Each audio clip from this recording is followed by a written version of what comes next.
It's the SDG Podcast. Before we get started, you can check us out on the web at solutiondesign.com/podcast or find us on all the social medias, LinkedIn, Twitter, Facebook, and Instagram at Solution Design Group.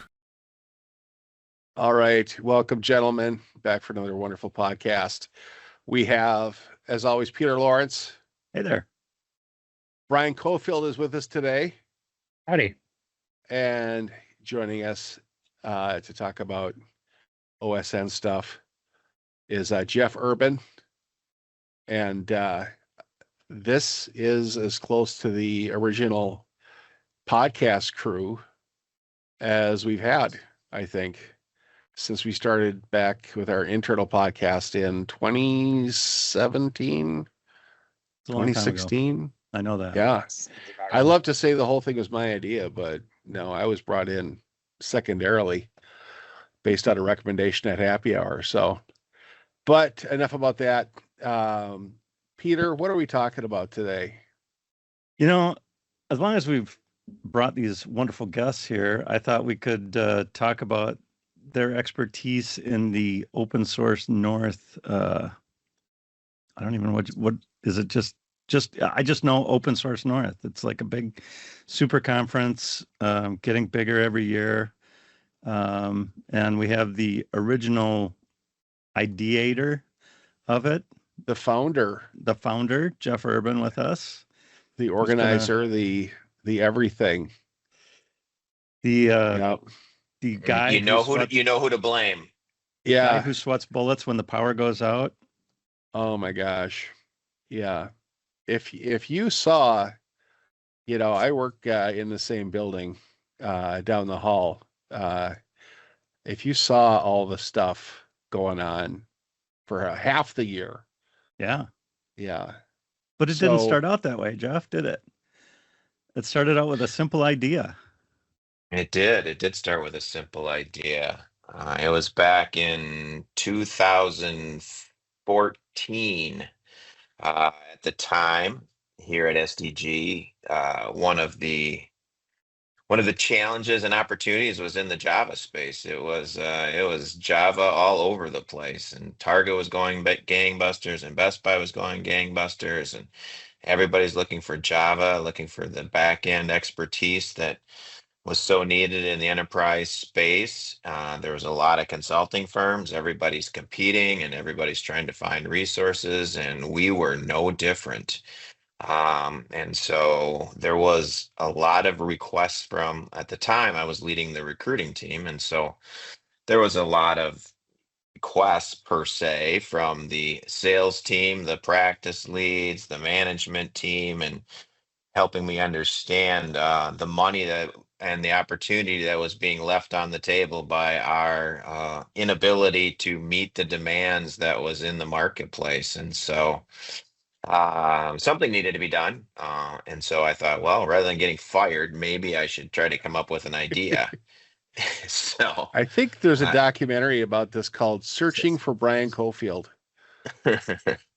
Yes. Brian, were you at the first one? I was at the first one. I don't think I still have the shirt from it, but I was there. Yeah. The target audience. Yeah. That was down at Normandale, wasn't it? Yeah, in the fall of 2015. How big was it, Brian, when you went to the first one? What was your impression? I felt like it was big. What was it, a few hundred maybe? We had 256 people registered for the very first conference. And so the trick is making sure that your facility and venue matches what your expectation is in size. And so no matter how many people you have, it looks full and it feels full. And so we definitely had the venue lined up with how many people we were striving to get and attend, so that energy and vibe was happening at Normandale. So it definitely felt like there was a lot of people there for sure. And now it's at St. Thomas. Yeah, because Normandale was great to work with and had a nice space, but it wasn't really big enough. Yeah, we were starting to run out of space, and then COVID hit, and so we canceled in 2020 because of COVID, and then we went online in 2021 because nobody was leaving their house and leaving their basement, and everybody was going online. I said, "Well, we'll go online," and it worked okay, but it really wasn't what the focus of the conference was. The focus of the conference was in person, bring everybody together to learn, share, and connect, and so then after the 2021 online, I said we need to get back in person, even though COVID was still amongst us. And I talked to Normandale in the fall of 2021 about coming back in 2022, and they said we still have social distancing in all of our rooms. And so that room that you put 120 people in to see that presentation, you can put 30 in now. I go, well, that doesn't really work. I go, but our conference is until next spring. And they go, well, we're going to decide second semester in December what we're going to do for our social distancing and what our COVID policy is going to be. And I go, I can't wait until then. And so, uh, I had been in contact with St. Thomas because they used to have conferences in their Minneapolis location, and I didn't think that was really going to work, but I at least needed to make the call, and so I made the call to Marty at St. Thomas, and she goes, "Why don't you come to St. Paul?" So, you want me to cross the river? I, you're asking an Yeah. off. I don't know about that. I'm No, a yeah, I'm a West Suburbs Minneapolis person, might as but well we go to went over. Wisconsin. Yeah. Yeah, it's like holy cow. But I went over there and I go, and all of a sudden we were looking at the opportunity. Yeah, it was going to be different in the fact that we were going to go from one building to four buildings, and so it'd be a different vibe and different energy. But it also offered us the opportunity to grow if the opportunity was there. And so we made the leap and we made the transfer in 2022 to University of St. Thomas. And this last spring, we had it there for our fourth or fifth time, and we had 1,375 people in attendance. For the 10th Holy, anniversary. 10th anniversary. Yeah. that So is Brian, quite Brian, you were at the the growth. first. Were you at the last one? I have not missed one yet. So Wow. Did you did get it feel some kind bigger? of prize for that, a ribbon? There's no ribbons. Is Just there a t-shirts. club, the 10-year club? 10 It t-shirts. definitely feels bigger, but it's kind of cool too because it's you go walk between the buildings and it's a nice campus, and it kind of feels like I'm a kid walking between the buildings, get into my next class. And then just seeing people on the way that you used to work with, all people you've worked with at various places. Oh, it's you again. You stumble into a lot of people if you've been working here for a little while, and even if you haven't, you'll meet a lot of new people. It's a really cool event. Yeah, with all of the, like the attendance now, the size now and the number of speakers, you realize how small the community is, really. But how tight they are. It's like everybody knowing everybody. Not being an open source person, the first time I went, I was like, I'm not gonna like this. I'm not gonna belong here. I'm a SharePoint guy. They're They gonna never shove covered me. SharePoint, did they? They're gonna attack me if they find out. But no, there was a lot. I learned a lot. I saw some really good stuff, and the remote thing though, Jeff, you did during COVID. Yeah. I thought that was extremely well executed with the amount Yeah. of time you had to put it together, and then having the breakout rooms and the pre-conference speakers and all that stuff. Yeah, it wasn't the same, but it wasn't bad. Yeah. Yeah. It was a great platform for what we were doing. And it was really cool because when you're watching a presentation, you're like, I think I want to go to a different one, and you literally click, and you're in a different one, Right. and all of a sudden we had speakers from all over the world because they were presenting from remote because everybody was remote. So we had people from the UK, we had people from Africa, we had people from India, and so it was a different thing.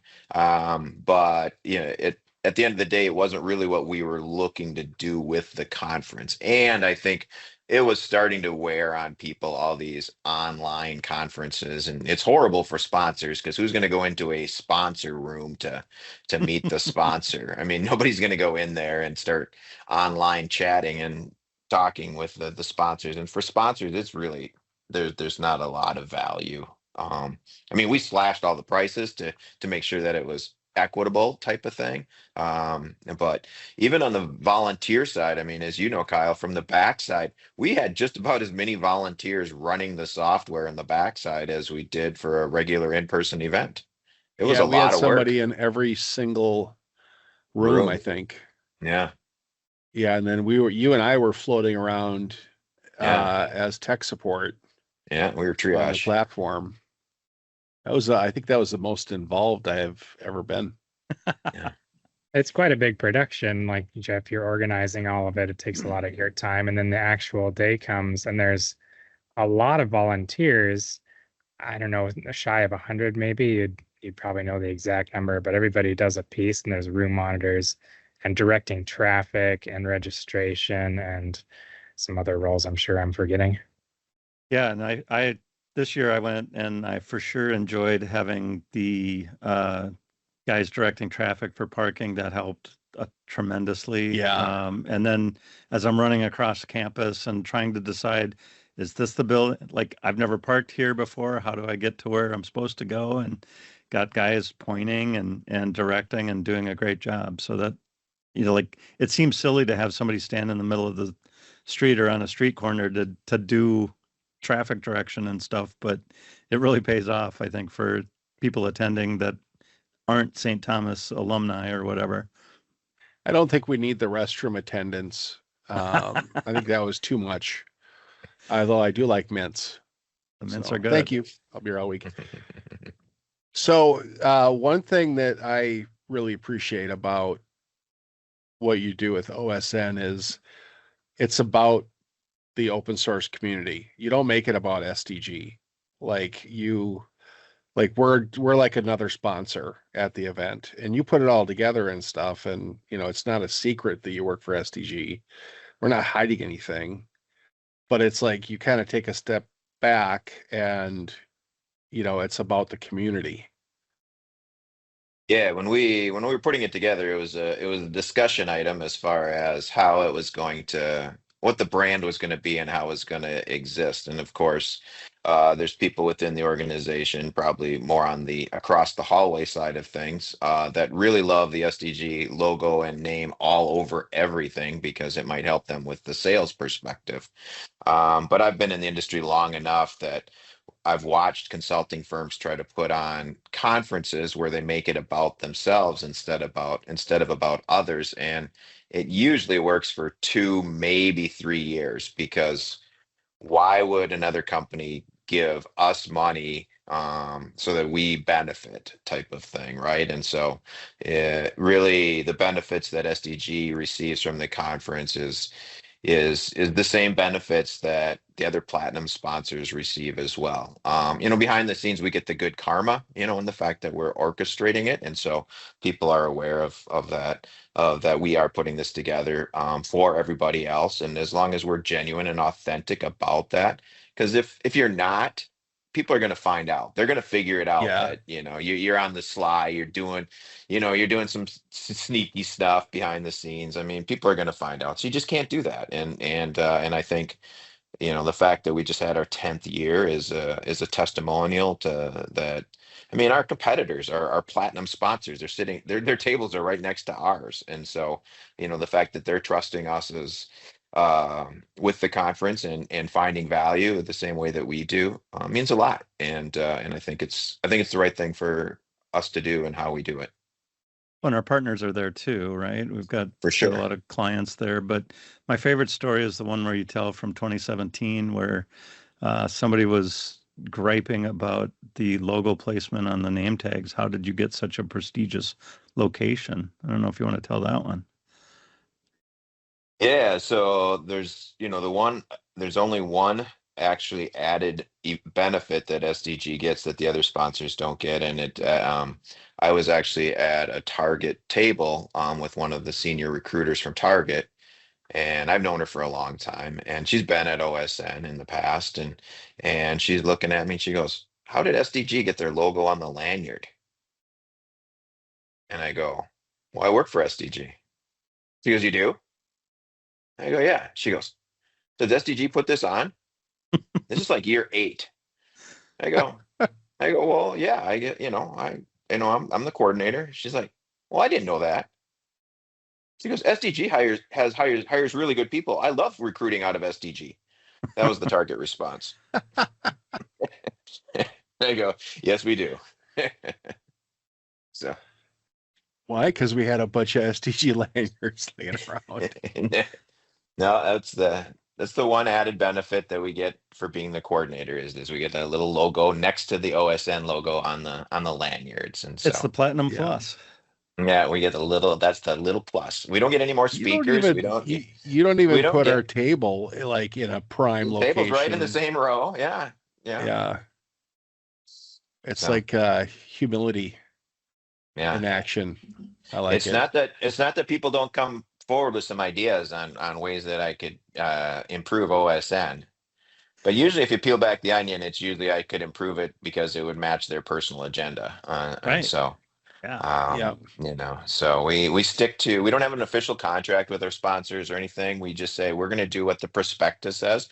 And so if you're ever interested in sponsoring a conference usually has a prospectus that outlines what the conference is and what's all going on and what the benefits are at each of the level and what the costs are. And we just stay consistent with the prospectus with all our sponsors. And so when someone says, "Hey, can we buy the attendee list?" No. Yeah, "Hey, can we get a few extra free passes?" No. It's, we here's what everybody's getting, and if you'd like that, then we'd love to work with you. So There's no secret like black diamond level mm, sponsorship. No. no. So you draw some pretty good talent for speakers. I mean, you had somebody from I think last year from Google talking about their AI. You've had somebody from I think Netflix talking about retaining good people. We've had some good panels on there. Brian, I've gone 2 years, so help me out here. What's on the highlight reel? Oh, I mean, GitHub, Datadog, I think. There's the Kibana Grafana people, Confluence, I believe Atlassian. There's a whole bunch of big hitters in the industry and good presentations. That's one of the things I like going there is I always learn something. There's something for everybody. I usually stick toward the techie side, but there's a bunch of other tracks as well. Yeah, we've added some sort of leadership type tracks lately, Jeff. Is Yeah. that Yeah, we always had them. It was just that you had to sort through 48 presentations to find them, right? And so one of the things that we did this year is we identified the categories or the topics that each of the presentations probably fell into. I used ChatGPT to kind of help me figure out what the category should be, and then we have a selection committee because last year we had over 240 submittals.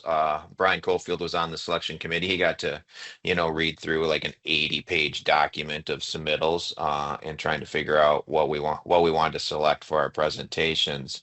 And so one of the things that is always a challenge is just putting together that speaker selection. And so just because a lot of companies want to come and speak, if they look at who our sponsors are, the fact that, we have US Bank and Cargill and CH Robinson and Medtronic and Target and Best Buy, and they're like, well, they all want to work with these guys. And so they all come looking for the opportunity to be part of the OSN community. be there. So So if I was a potential speaker and wanted to get my topic potentially selected, what would be yeah. some tips to help my topic get selected?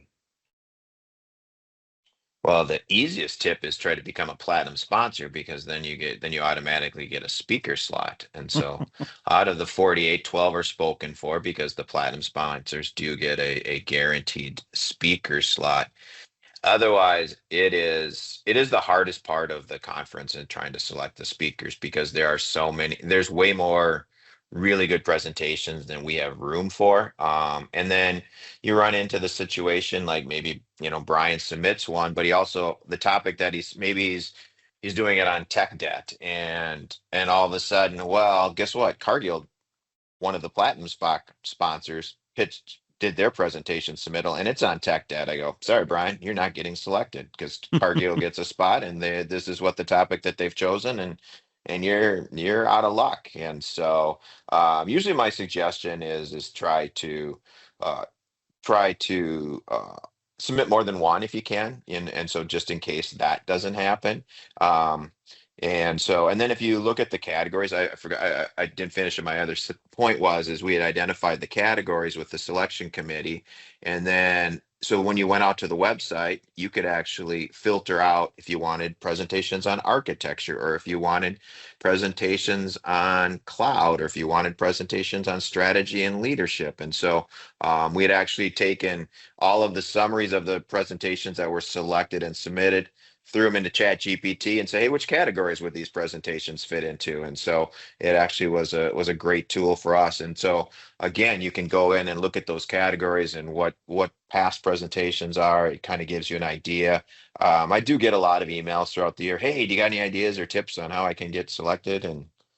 And I go, I don't know what everybody else is submitting. So it's other than, more than one or two is always a good thing. I mean, 12 may be a little much, but Swing for the fences and hope for the yeah, best. Yeah. yeah. 12 is But like, yeah, that's how you make sure you're not going to get selected, is you submit 12.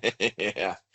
It was funny though, the selection committee is all excited because this is super cool. We've picked these presentations, right? And I go, yeah, but you don't have to send the 200 and some emails to everybody that says you didn't get selected. And so I'm the one that has to disappoint. I mean, I disappoint people every day, Kyle, as you know. I know, But I'm that one of day them.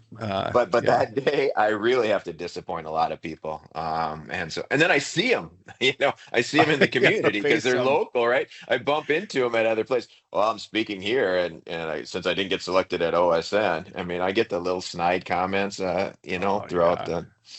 And there's no way You to can have take it, all though. 300 people on that committee for selection, right? All the people that have been turned down in the past and Yeah, hold a not that grudge or I anything figured like out. that. No. Yeah. Um, so as I've attended sort of on and off, I'm not as I'm not Kyle's 2 and I'm not Brian's 10. I'm somewhere in between. I kind of noticed that the diversity is getting really increasing, and like it's just amazing. And I don't know if it's like having the leadership things, if that brings out a more diverse crowd than just straight technical does, or what. But and I see it reflected in the workforce too. But having that all people welcome and feeling comfortable, right? And not Yeah. feeling like the only person there, right? Making sure that the SharePoint people feel welcome. Right? Is that what you're Exactly. Yeah. saying? Yeah. Yeah. Yeah. Basically, Well, and yeah. I think one of the things that we've done as we've grown is instead of rearranging how we slice the pie, we've tried to grow the pie, right? And so now if you looked at how enterprise development happens, 7, 8 years ago, you weren't talking about the importance of UI and design and No. UX and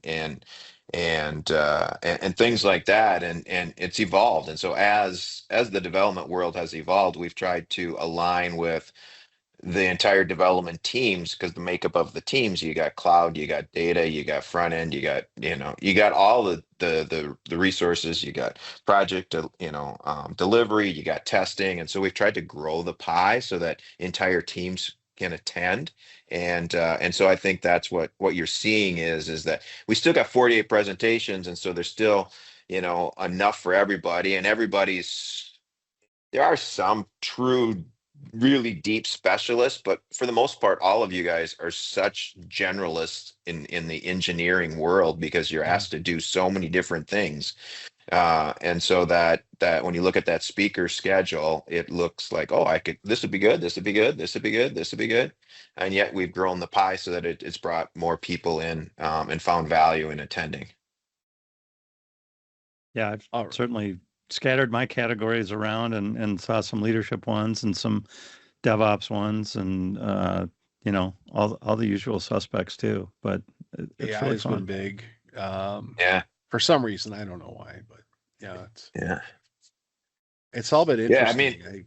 yeah, we saw could have was- just filled the whole thing with AI, but but we had a lot of AI, but we also had other things that were also important to people, and so we tried to strike a balance, and it's hard, but I think what we saw, we were the fourth local conference that happened in May, and so we all try to be respectful of everybody's time slot in the calendar here in the local region. But others have slid into the May time slot, which is where we reside, because we are tied to whatever St. Thomas tells us and when we can be there. We're usually the week after their graduation, and because they don't have anything going on campus, or much less going on. But yeah, that same month was Minibar had moved theirs from April to May. Part of it was they'd gotten a new executive director, so they needed additional time. And it also ran into some blizzards in April when they used to have it. And so they didn't want to run into that. So Minibar was going on. Mini Analytics and the Applied AI combined their conference. And so that was going on. Tech Connect was going on that month. And then we were the last one of the month that was happening here in town. And there's a little bit of overlap with each of them, but not that much. I mean, who we had in attendance versus what everybody else had in attendance, it was different. It's nice. Pro tip, speaking of graduation, if you're going to the after happy hour, don't drive through U of M because it's also graduation there. A little busier that day. That was insane. That sounds fun. Yeah, both years I've gone, I've parked, I've driven myself, and it's actually pretty easy to get down there and to park. If you know which way to go. And you're early. Yeah, and you go there at like 5 a.m. That helps. You cannot go at 8:30. I've proven that. Yeah, I mean, all of a sudden it was beginning of May, and 94 between Minneapolis and St. Paul was down to 2 lanes. And so we were proactively trying to communicate with everybody that normally doesn't come to St. Paul on a weekday morning, that there is road construction going on, and not just to check the maps on how long it takes to get to St. Thomas at 8 p.m. the night before. You may want to see what would it be at 7:30 in the morning, and you may notice that there's a few red lines all over the place. And so parking was still tight, but we did try to at least give people as much heads up and notice as we could to help, because we want them to start off on a great note, right? We want them, when they're walking up to campus, they want to know where they need to go. When they get to the registration table, we want to have the badge ready for them. We want to have the coffees all ready, and the breakfast pastries are sitting out. We're all set to go. We want to get off it on the right foot with everybody at the beginning of the conference. So sorry. I was just saying it's always been easy to kind of navigate through there to get around. Way better with traffic directors and stuff, but I've never really seen of course I got 2 years of experience, but big bottlenecks, I've been to giant conferences, and hey, they're renting out Disneyland. Oh, great. And it's just been like line after line and crowded and all that. But yeah, and we've tried to keep it, where our presentation rooms and the buildings are, the atrium is sitting right in the middle of campus, and you're basically kind of just doing the axis, through through the, we don't have you going off a block and over to the science building somewhere down the road. I mean, we try to keep everything as simple as we can for people so that they can find where they need to go. Yeah, and I've been surprised at the crowds with like the food and everything has worked out pretty well, at least lately. I've heard that there might have been some issues with food in the past that you were unexpectedly serving the wrong kind of sandwiches. I did my quantities were off, and so I made the moronic decision that when we asked for dietary restrictions and they identified themselves as vegetarian, then I take that number and I double that, right? And so I had to be safe, right? Right. And because in our industry, there's definitely some ethnic diversity and what people choose to eat and can eat is it varies. What I didn't take into account is, oh, that spicy hummus sandwich actually looks really good. I'm gonna have that, That's and right. they have no dietary restrictions, and so it was a very popular sandwich, and then I ran out, and then there was people that's all they could eat, and I had to get a rush made on additional spicy hummus sandwiches, and lesson learned. And so, yeah, so we want to so now we have a special dietary restriction area, and we'll probably have that even more so next year. And we're going to want to make sure that the people that do have the dietary restrictions have the opportunity to get, Right. good choices for them to select and eat, and so we can accommodate them so that they feel welcome and and can enjoy the conference. It was cool seeing that giant crate of emergency hummus drop from the helicopter and parachute in. It was amazing. So, any other like blunders, bleepers? Let's talk about the mistakes. Yeah, what's the worst? So there's dietary stuff, but what's the worst thing that's happened? Like, how do you screw up a conference? Well, um, the one that was probably the most concerning, was when we were in Normandale, and it's 11:30 a.m. the day before, and I get a phone call, and conference is sold out. Everybody, we're ready to go. All the trucks are out here. This is before we had to rent a U-Haul. This is, we're using everybody's vehicles, and I get a phone call, and he goes, "Hey Jeff, it's Tom, Rachel's boss at Normandale." I go, "Hey Tom, how you doing?" He goes, "Not so good."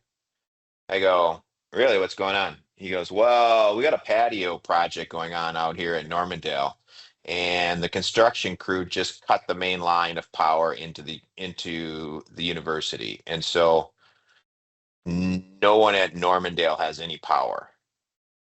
I go, "Huh?" Well, I go, "So what's that mean?" He goes, "I don't know." He goes, "We had a call into Excel." I go, "When are you gonna know?" "I don't know." I go, "All right." So it's the day before. I already have people on planes, on the way in. And so I walk into my boss's office, and another gentleman was in the office at the same time. He immediately pulls up the Excel energy power grid. And the good news was there wasn't a storm going on. And so all of the emergence, the crews are available. And he goes, "Oh, Excel's going to figure this out." I go, "Well, what happens if they don't?" He goes, "I don't know. What are we going to do?" I go, "I don't know." I'm supposed to find out later, hopefully. I go, "But I can't wait." This is back when people went into the office, and I'm like, if people leave the office at like 3 o'clock, I can't hope that they're going to see their email if I send one at 5:30 that the conference is canceled. And so at 1 o'clock, I literally sent an email to every attendee and said, "Hey, just a heads up." I go, "We got a little power issue out at Normandale, should get resolved, but make sure and double check your email before you leave." And so I sent that out to all the attendees. And then I call Rachel down at Normandale and I go, "I got to bring everything down because we can't get down there at 4 in the morning and try to get everything set up." And she's like, "Nope, I understand. Bring it all down." And so we brought it all down. It's pitch black there. And so we haul everything in, and then it's about 3 o'clock. And then Tom comes and finds me. He goes, "Oh, I heard from Excel. They're going to rerun an entire new line. They said they'll have it done." I go, "All Probably. right." They said they'll have it done. So I sent an email to all the attendees while there's still no power, and I go, all right, Excel is gonna have it taken care of. We'll see everybody tomorrow. Looking forward to seeing everybody. And there's still no power. I get a text at 2:30 in the morning from Tom. Power's back up, Jeff. We'll see you in a few hours. And they had to bring in Man. refrigeration trucks because all our food is there. And they had to bring everything that was supposed to be refrigerated out of their kitchens. And we were there that week, and Mini Analytics were there that week. And so there was like 1,800 persons worth of food sitting in the refrigerators that they had to haul out. The saving grace was, one, it didn't happen the day of the conference. That would have been horrible. That would have been, what do we do now? Because Right. then all our Yeah. costs all our costs exist, but we still have to give all the sponsors their money back. Right. So that would have been bad. And it was only like 70 degrees that day. Because if it would have been hot that day, the air conditioning never would have caught up, and those No. rooms would have Yeah. been hot. And so it wasn't really a screw up on our end, but that was something that, I wasn't really prepared for. So And do you have a so, contingency now for that every year, or do you just He's got kind a of little Honda generator in his trunk. yeah, flashlights. I got the 3M, so they can just put their slide decks on top of those. Oh, they're still going to need power too, aren't they? Yeah. They need power too, yeah. Well, I don't know Yeah. about you, but Candlelight OSN sounds pretty fun. Yeah. 1 year anyway. Make sure Yeah. you bring a printout of your slides, I guess. I mean, otherwise, things that we've done, all of a sudden the attendee bags show up and they're half the size they're supposed to be because I didn't read the specs on what they got ordered, even though I talked to them. The badges I didn't check till the last minute and they were the wrong size. The plastic holders and they were the wrong size one year. Speakers cancel at the last minute. There's always stuff that all of a sudden St. Thomas, they say, hey, school's no longer. We're going to reset our AV or our HVAC numbers. And so then all of a sudden we show up and we start showing up into the rooms and we quickly elevate the heat because they had changed the air conditioning settings because they didn't, even though our paperwork was all filled out that we were going to be there that day, they just reset it like nobody was going to be in the building. And so, things like that happen. And so it's the glamorous world of event planning. So when do you start? Something's going to happen. When do you start planning? We've started already. And So already for next year? Yeah, so right now we're not. The good news is we got a great website rebuilt last year from scratch, and so we had some engineers develop a great site for us that we're really happy with, and so we're going to reuse it again. But we do redo the design a little bit, and so we'll reskin it per se with a little bit different look and feel from a design perspective. And so we usually start the design work in July, August, and then we'll have to have the website ready to go. Basically middle of October, we have to have a bunch of things done. We have to have the prospectus put together on what we're selling because we'll start selling sponsorships at the beginning of November. Call for speakers will open beginning of November. That means the website's got to be ready to go by beginning of November. And so there's just, we'll have a bunch of pieces that we have a appreciation happy hour in November. And so it's basically a free happy hour where we'll have a panel. We have about 225 people that attend. It's over at Brookview. It's a fun way to kind of kick off the OSN season with sponsors and with speakers and it's something that's free for people to attend. We did learn that with Eventbrite, if you publish it publicly and you're offering a free event, that means anybody can sign up. And so if a mom and her kids show up just for the food, they registered. Yep. So, and they walked out with like 3 boxes of pizza. Hide the hummus. Yeah. If they need the pizza, we're happy to provide them the pizza, but we'd prefer to just buy separate pizza for them so that it Can we doesn't just come send off Domino's to your house off our instead? table. Yeah. Yeah. So we got to, we got to figure that out a little bit. Yeah. Talked about the website being redone, which has happened many times. But a big shout out to Jackson Oppenheim. Yeah. We did it on Straply and Netlify. Strappy, think. yeah, Strappy. yeah. Yeah. So the site for Open Source North was built using open source stuff. Nice. Yeah. It's a React website. They're actually doing a SDG Presents next month on the architecture of what they went about as far they how they built the website and what they put together.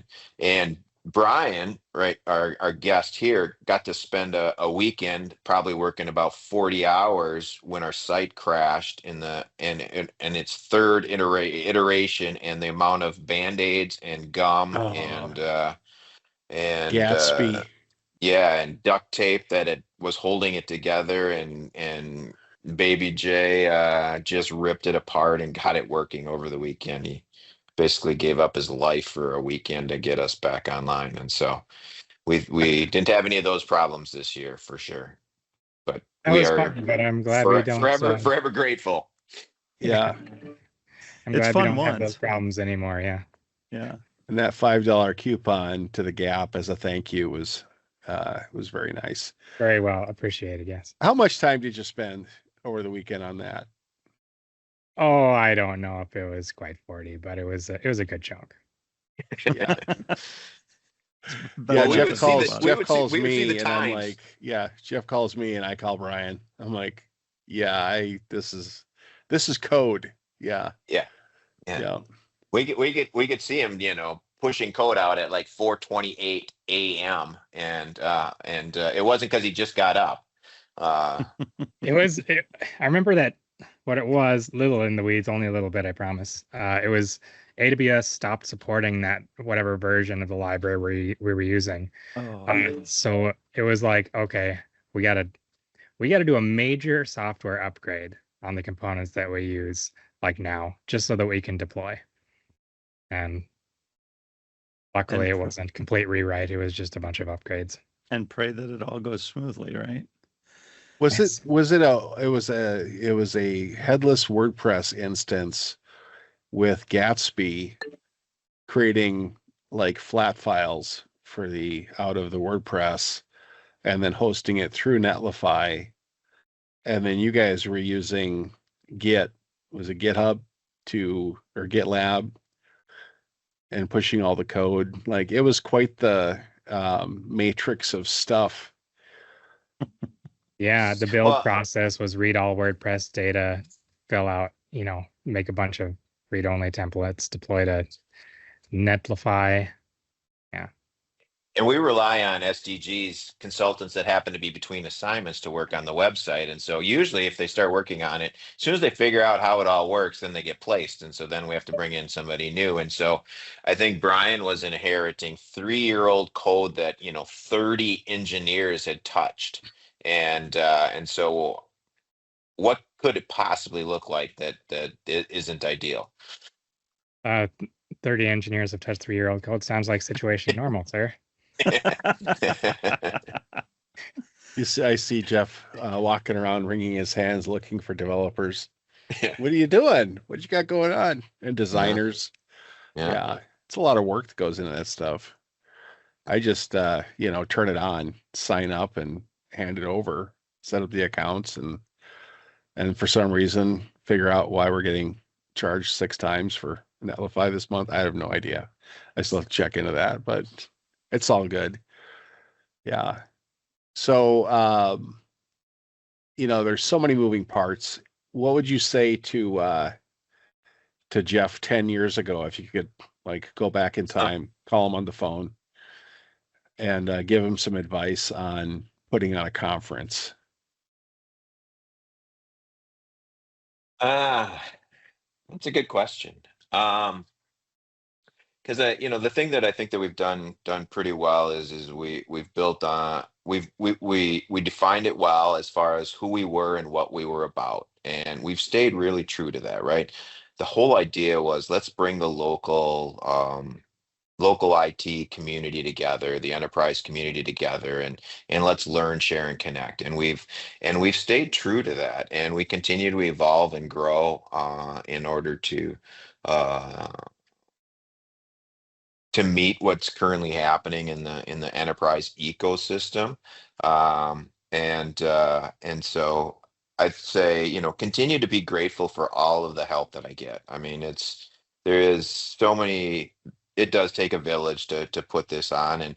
And each year I kind of keep selling more tickets and keep getting it a little bigger because, people want to come and I hate to have them not be able to come, but Right. that's always, always adds a few little wrinkles that, kind of stress the system, that we're dealing with. But the volunteers and the support that I get to pull it off is something that I truly appreciate, and I just enjoy the process, right? I mean, you guys talk about the stress and the anxiety, and I mean, people ask me when we lost power, well, what were you doing? I go, I was sleeping.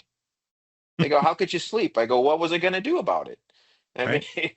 and so, I do enjoy the process, and I try not to, snap at people and get, I try to just enjoy what's all happening, and stuff's going to happen. Things are going to break. There's always something that you guys have all done events, there's always something that doesn't quite go like you had thought it was going to.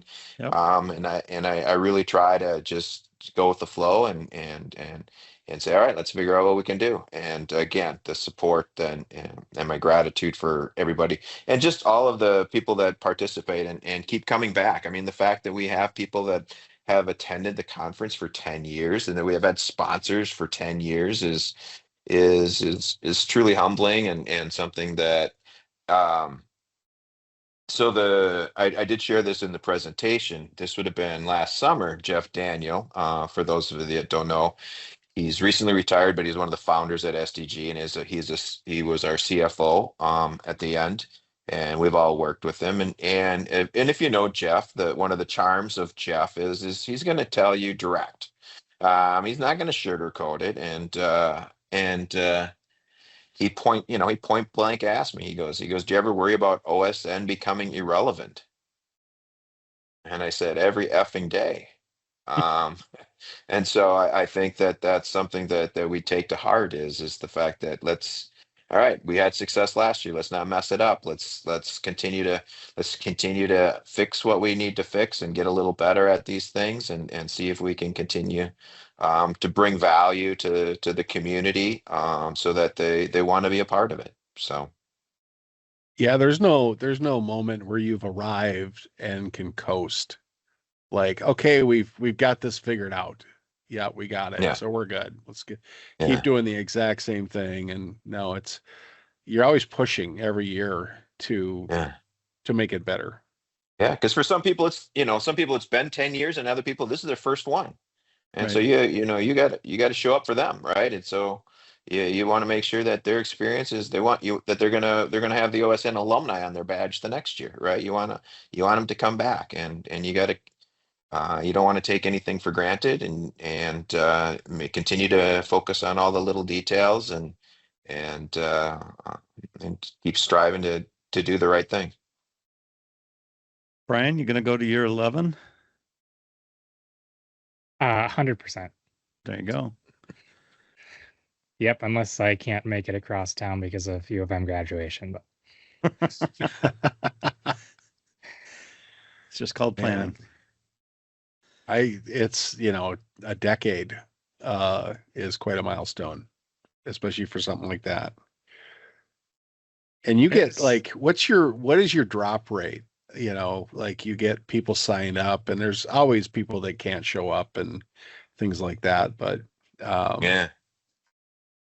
So I count badges and, I look at the badges of the people that didn't attend and try to get an understanding. And so, last year we had 1,452 people registered and we had 1,375 people in attendance. And so we're running at probably 95, 96% attendance of registered attendees. And so, I mean, that's better than my wedding. And so, uh, And it's, there's no cake even. yeah. And they pay, I mean, part of it is they pay, but I mean, we also try to keep the price at a point that, I shared this too, also at the presentation. I've always viewed it as, hey, if Brian walks into his manager and says, hey, I want to go to a conference, the manager's first response is going to be, where is it? Because he's thinking Brian's picking Vegas or New Orleans or, Miami, and they go, no, it's in town. I'm like, all right, how many days? One. That means you're only missing one. I go, and what's the price? And we've always kept it under $200 to attend. And so if you think about the That's fact that ridiculously low. there's food and breakfast, lunch, coffee in the afternoons for Peter. Yeah. There's The best. appetizers, there's a happy hour with drink tickets. And so you all of a sudden, knowing that we're paying the event, you don't see it's a pretty good deal for $200. Free parking. You're not at River Center where you got to pay, $18 for parking, Yep. and so, yeah. How now it's how quickly do you sell out? Well, it kind of depends how you define sellout, because I'm still selling tickets, like, because I get the calls, right? All of a sudden one of our salespeople say, "Oh, Thrivent they hired this new architect. We need them to be able to go to the conference. Can you get them a ticket?" Right. And so really what we end up doing is at the beginning of the year here this fall, I'll determine how many inserts I'm going to ask from the sponsors for the attendee bags. And that's really our number. Right. And so last year I think we asked for 1,200 inserts or something like that, 1,300, no, 1,350 type of thing. And so at some point, that's how many attendee bags we have. And so if I have more than that coming, then I'm not going to have attendee bags for everybody and so I try to, that's kind of the number of the sellout. But if I keep selling some tickets beyond, I might say, hey, Brian, hey, Peter, if you cannot grab an attendee bag, I'd appreciate it.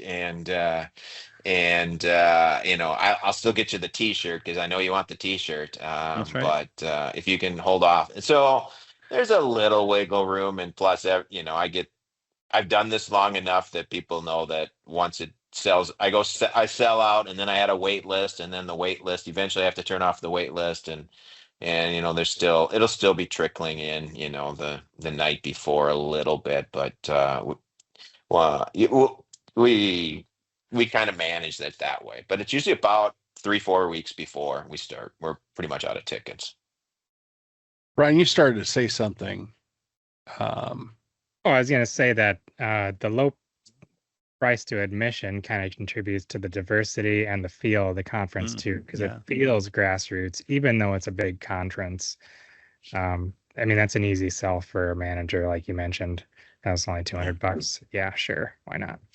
And we also do scholarships, and so for diversity. And so if you're part of the armed services, if you're part, less represented, whether it's female or ethnicity type of thing, we offer scholarships. We offer student scholarships. So if you're a college student or a code camp student, you have to be 18, so it's not for high school kids. And so we'll offer tickets.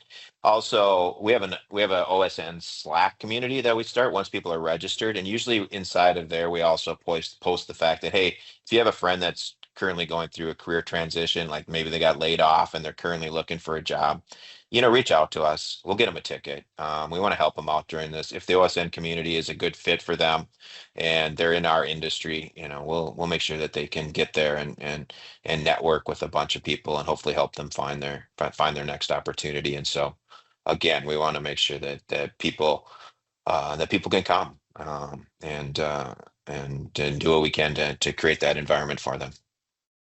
Yeah, for sure. So before we go, we're close to the end. We're in the parting thoughts territory. Brian, is there a highlight in the last 10 years that you can think of? Oh, the happy hours are pretty great. I like filling in for Chad. Yeah, one of the cooler conferences was as a high school teacher, and he was teaching kids how to do Linux stuff, and that just spoke to me. That was really cool, getting kids in the game early with the nerd stuff, kind of on a career path before even I started or most people start. That was super cool for me. Yeah, they had done a That's awesome. presentation, the students did, and they're all like junior high, early high school age, and they're rotating through the presentation together, and it was really fun to have them. I remember just a quick note. I remember the instructor reached out to me and he goes, "Hey, can I bring the club?" I go, "Well, how many is that?" And he goes 50.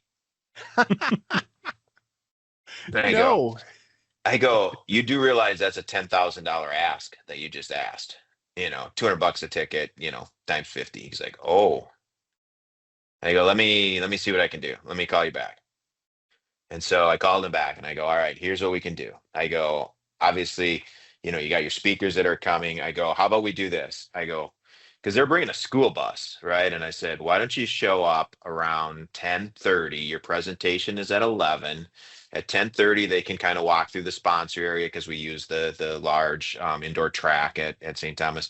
They can do that. And if they bring their own lunch, then after the presentation at 11, yeah, then they can have their lunch on campus and enjoy it, and then you guys can head back to school." And so that's what we did for them. And so we did give them all tickets, but they were just there for part of the day, and they brought a lot of energy to the sponsor area for that half hour of them running around, for sure.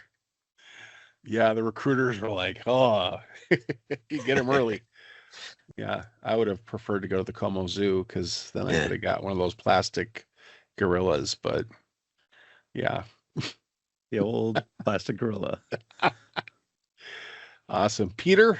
Uh, So it's always been a great experience. There's always a talk that I want to see every session of the day. I'm never dumbfounded trying to think, what do I want to see? It's mostly a decision between, oh, I want to see three of them and I can only go to one. And it just works. It's an amazing time. I've seen Jeff stand in the middle of the indoor track and be bombarded by people coming up, and while he's not working, but he can't really just walk freely without getting stopped by someone and having a conversation, because the connections to all the people in all the years, it's just amazing. I've run into friends from, there was somebody in from the West Coast this year, ran into them at the conference, ran into people that I've worked with 20 25 years ago. So it's just an amazing time, and really brings the community together. well, Jeff, I think on behalf of the entire open source community and all of the people that get a lot out of this event, just thank you and tons of appreciation for what you do every year. I see what goes into it. I see how hard you work at it.